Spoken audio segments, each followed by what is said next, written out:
It could be terrible, and it could be great. It's not clear. Right. But one thing is for sure, we will not control it.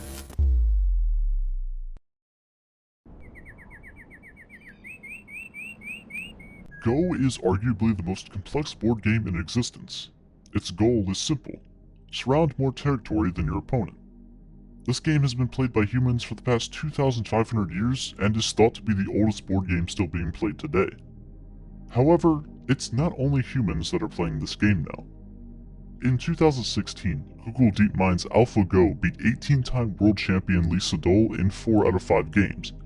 Now, normally a computer beating a human at a game like chess or checkers wouldn't be that impressive, but Go is different. Go cannot be solved by brute force. Go cannot be predicted. There are over 10 to the 170 moves possible in Go. To put that into perspective, there are only 10 to the 80 atoms in the observable universe. AlphaGo was trained using data from real human Go games. It ran through millions of games and learned the techniques used and even made up new ones that no one had ever seen. And this is very impressive alone. However, what many people don't know is that only a year after AlphaGo's victory over Lee Sedol, a brand new AI called AlphaGo Zero beat the original AlphaGo. Not in 4 out of 5 games, not in 5 out of 5 games, not in 10 out of 10 games, but beat AlphaGo 100 to 0, 100 games in a row. The most impressive part? It learned how to play with zero human interaction. This technique is more powerful than any previous version. Why? It isn't restricted to human knowledge. No data was given, no historical figures were given. With just the bare bones rules, AlphaGo Zero surpassed the previous AlphaGo in only 40 days of learning. In only 40 days, it surpassed over 2,500 years of strategy and knowledge. It only played against itself and is now regarded as the best Go player in the world, even though it isn't human. But wait, if this AI learned how to play without any human interaction, made up strategies of its own, and then beat us with those strategies, then that means there's more non-human knowledge about Go than there is human. And if we continue to develop artificial intelligence, then that means there's going to be more and more non-human intelligence. Eventually, there's going to be a point where we represent the minority of intelligence, maybe even a very minuscule amount. That's fine though, we can just turn it off, right? It's a thought, but think. When modern-day humans began to take over the planet, why didn't the chimps and Neanderthals turn us off? If this artificial intelligence becomes super intelligent and learns through and is connected to the internet, well, we can't just shut down the entire internet, there's no off switch. So what happens if we end up stuck with AI that is constantly and exponentially getting smarter than we are? What if it gets to a point that us humans get in the way, and the AI hits the off switch on humanity?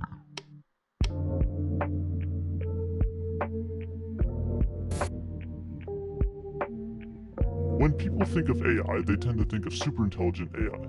AI that serves the human race but could also end us at a moment's notice. But is this really going to happen? Pop culture, mostly movies, tend to depict AI not as benevolent creations, but rather as robots with malicious intent. Except for Tars in Interstellar, he's pretty cool. Yeah, you can use it to find your way back into the ship after I blow you out the airlock. There's a lot more to AI than you might think. There's a lot more types that serve different purposes. Artificial narrow intelligence, also known as weak AI, is the only form of artificial intelligence that humanity has created so far. It makes this sound kind of bad, but trust me, it does a really good job at what it's supposed to do. Narrow AI is AI that is created for the sole purpose of handling one task. It's the kind of AI that AlphaGo is. Narrow AI is good at speech and image recognition, and also at playing games like chess or Go, or even pretty complex games like Dota 2. At the International 2017 World Championship, OpenAI's artificial intelligence destroyed pro player Dendy 2-0. But much like AlphaGo Zero, it wasn't taught how to play the game. It played out millions of years worth of 1 versus 1 matches against itself and learned on its own. It started out barely knowing how to walk, and eventually as time went on, it surpassed human level skill. If you use Spotify, you'll see that it creates daily mixes for you based on the music you listen to. Amazon learns from it, teaches itself your buying habits to suggest you new products. But it seems like a common reoccurrence where these AI teach themselves how to do the task at hand. How is that even possible? Well, through something called machine learning. Machine learning is the science of trying to get computers to learn and think like we humans do. Machine learning is essentially the same way that babies learn. We start off as small screaming sacks of meat, but over time, we improve our learning. We take in more data and more information from observations and interactions, and most of the time we end up pretty smart. The most popular technique out there to make a computer mimic a human brain is known as a neural network. Our brains are pretty good at solving problems, but each neuron in your brain is only responsible for solving a very minuscule part of any problem. Think of it like an assembly line, where each neuron in your brain has a certain job to do in order to completely solve a problem. Let's make a simple example of a neural network. In order to say that someone is alive, they have to either have a pulse or they must be breathing, but not necessarily both at the same time. This yellow dot represents a neuron in a neural network. It functions just like a neuron in your brain does. It takes in information and then gives an output. If this neuron takes in the information that says, hey, this person has a pulse and is breathing, then the neuron deciphers this information and says, okay, this person is alive. It learns to analyze situations where the human would be declared alive, if it's breathing or has a pulse, and situations where the human would be dead, where neither of those is true. That's essentially a bare-bones explanation of how it works. Of course, no neural network is really this simple. Many have millions of parameters and are much more complex than just this one-layer network. The world is full of sounds and visuals and just data in general, and we take in all of this to form our view of reality. However, as more and more complex topics show up with more and more data, it becomes harder and harder for humans to do this analysis on their own. This is where machine learning comes in handy. Machines can not only analyze data given to it, but also learn from it and adapt its own view of it. Let's go back to AlphaGo Zero. In only 40 days, it surpassed thousands of years of strategy and knowledge and even made up some of its own strategies.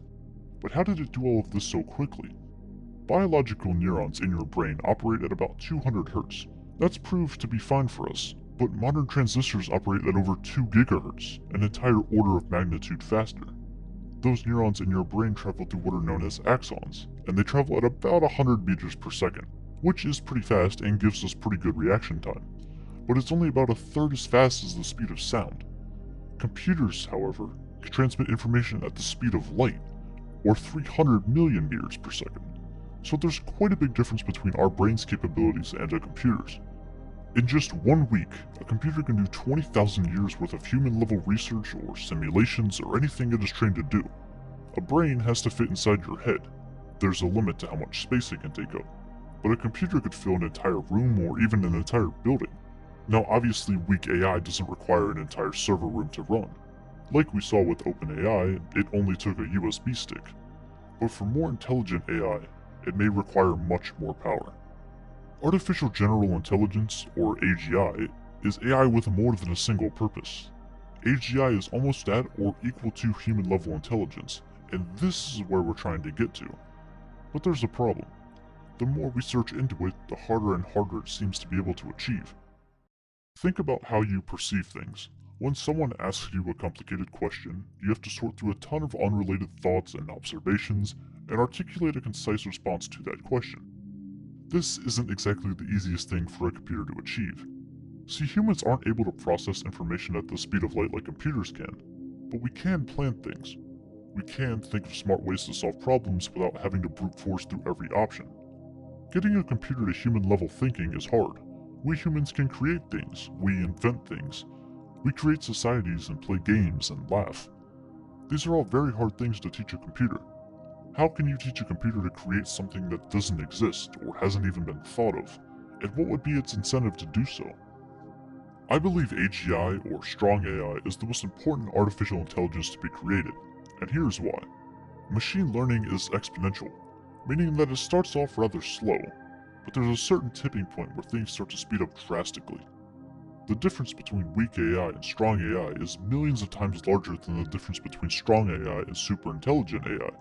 Once we have the artificial general intelligence that can function like a human being, for the most part at least, it may help us reach superintelligence level in only a few months, or perhaps even weeks. But here comes another big problem. See, many people tend to see intelligence on a graph like this. We have maybe an ant here, a mouse at about here, the average human here, and maybe Einstein right here just above. If you asked most people where a superintelligent AI would lie on this graph, most would probably put it somewhere around here. But this just isn't the case. Although AI might not be at human level intelligence yet, it will be one day, and it won't stop at human level. It'll most likely just zoom past and continue getting on more and more advanced until, eventually, the graph looks something like this. This is what is known as the Technological Singularity, where artificial intelligence becomes so advanced to the point where there's an extreme explosion of new knowledge and information, some that might not even be able to be understood by humans. If we make a super intelligent AI, that AI would be able to improve upon itself, and in turn get smarter in a shorter amount of time, which means that this new and improved AI could do the same thing. It continues to repeat this process, doing it faster and faster each time. The first recreation may take a month, the second a week, a third a day, and this keeps going until it's billions of times smarter than all of humanity. Compared to chimps, we share about 96% of their DNA. We are 96% chimp, but in that little 4%, we went from being extremely hairy and mediocre primates to a species that has left the planet. We're a species that plans to colonize Mars, a species that made missiles and millions of inventions, all compacted down into that 4% DNA difference. The number of genetic differences between a human and a chimp is 10 times smaller than the genetic difference between a mouse and a rat, but yet only being 4% different from them, their entire fate seems to lie in our hands. If we want to, for some reason, put a McDonald's on a chimpanzee habitat, we just do it, we don't ask. There are 5.5 quadrillion ants on the Earth. Ants outnumber us 1 million to 1, and yet we actually live like they don't exist at all. If we see one crawling on a table, we just smush it and move on with our day. What happens when the day comes where AI becomes the humans in this situation, and we become the ants? Superintelligent AI is different from software we know today. We tend to think our software is something that we program and the computer will follow our rules. But with highly advanced AI and through machine learning, the AI teaches itself how and what life is as well as how to improve it. After a while, there is no need for any human interaction. Perhaps humans would even slow it down as opposed to speeding it up. We have to be careful about how we make it. As Sam Harris has stated, And the first thing you want to do is not give it access to the internet, right? You're just going to cage this thing, right? So because you don't want it to get out, right? So, but you want to tempt it. You want to see if it's trying to get out. How do you know whether it is? So this is called a honeypot strategy, where you tempt it to make certain moves in the direction of acquiring more power. For example, if we're somehow able to give a super intelligent AI orders and it follows those orders, it may just take the quickest and easiest route to solve them. Just because we make a super intelligent AI, that doesn't mean that it's going to be wise. See, there's a difference between intelligence and wisdom. Intelligence is more about making mistakes and acquiring knowledge and being able to solve problems through that. Wisdom, on the other hand, is about applying the correct knowledge in the most efficient way. Wisdom is being able to see beyond the intelligence gained and being able to apply that to other things, in hopefully a productive way. If we give AI an order to solve world hunger, well, the easiest way to solve world hunger is just to kill all life on the planet and then nothing would ever be hungry again. But obviously that isn't what we want. We would have to somehow teach the AI to have human-like values, a moral code to follow, and somehow work around that. In a way, we'd want it to be like a super intelligent human cyborg. You may not even realize it, but the majority of humans are already cyborgs. Humans are already becoming less biological and more technical. We already put our minds onto non-biological things. How? Well, many of you are watching this video on that device right now. Phones. Your phone has become an extension of yourself. It can answer any question you could ever ask at a moment's notice. There's only one problem though. Your inputs are just too slow. If we were able to create a high bandwidth link between the brain and the internet, we would be literally connected to everyone and everything on the entire planet. This is what Neuralink is aiming to do. Create what is known as a neural lace. Your brain has two big systems, your limbic system and your cortex, and these two are in a relationship with each other. Your limbic system is responsible for your basic emotions, your survival instinct. Your cortex is responsible for your problem-solving skills, your critical thinking. Neuralink is aiming to create a third layer to this. The AI would be like a third wheel in this relationship, but would increase our capabilities by multiple orders of magnitude. We all would have eidetic memories, picture-perfect memory. We would have access to all the information available to the world and be able to access it instantly. With the addition of this third layer, people may eventually realize that they like this newfound knowledge and way of living more than the alternative. more than living without this newfound AI that has been installed into them. Eventually, people may decide to ditch their human body, their biological self, in favor of the artificial world. This, of course, is a long ways away, but it doesn't mean we shouldn't think about it. There are, of course, many problems and counter-arguments that come up, and I'll address some of them now. For starters, how do we program something like consciousness? We don't even know what it is yet. How do we program something like a limbic system into a machine? Something that has a sense of fear, perhaps even a fear of death? Can a machine or an AI really love someone or show that emotion? Because if it can love, it can also hate, which could raise big problems for us in the future. This is a fear of many people when the idea of superintelligent AI is brought up.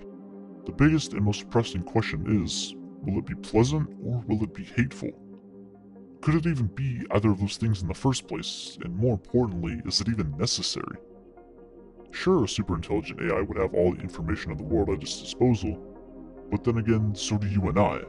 So do all of the people in the world with very radical views. Who's to say that a superintelligent AI wouldn't adopt these views as its own, and then decide to execute on those instead of what we had planned? Sure, it's possible that a superintelligent AI could improve upon itself using knowledge it gained, but then again, it isn't pulling random improvements out of thin air. It's not just going to unite quantum mechanics and general relativity with raw mathematics. What if some of its upgrades needed experiments to be run? What if it needs more information? Is it just going to make it up? This leads into, what if the AI learned to lie, and then decides to lie to us about its accomplishments for its own selfish reasons?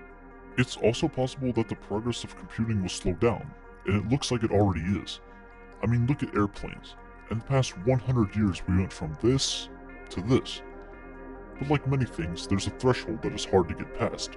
But if we do get past this barrier, the upsides could be tremendous. It's almost obvious that superintelligent AI has the capability of making humanity billions of times better than it is today. But on the flip side, it could also be used as a weapon. Just think, like I said before, if this thing is running for a week and has access to all of the world's information, it could make over 20,000 years of technological progress. You let this thing run for 6 months, and you could potentially have 500,000 years or even more of technological progress. Imagine if this got into the wrong hands, and imagine the repercussions it would have. When you Google something, not only are you giving out data and telling a potential artificial intelligence what you're thinking, you're also telling it how you're thinking. We feed it all of our questions, all of our answers. If we were going to try and program a limbic system into an AI, we would be teaching an artificial intelligence what we're afraid of. Out of all the data in the world, over 90% of it has been created in the past 3 years. AI learned how to recognize faces. It learned how to recognize voices. It learns languages and then will eventually translate between them all seamlessly. This knowledge and information train could continue until it has went through all 100% of this data. This is why artificial intelligence is such an important topic. Superintelligent AI is the last invention that humanity will ever make. Once it's invented, it can't be uninvented.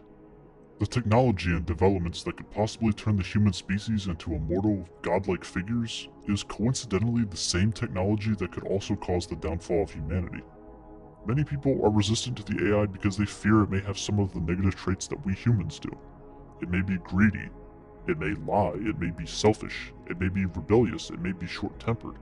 The power of superintelligent AI is there, patiently waiting to be found. But the question is, do we actually want to find it?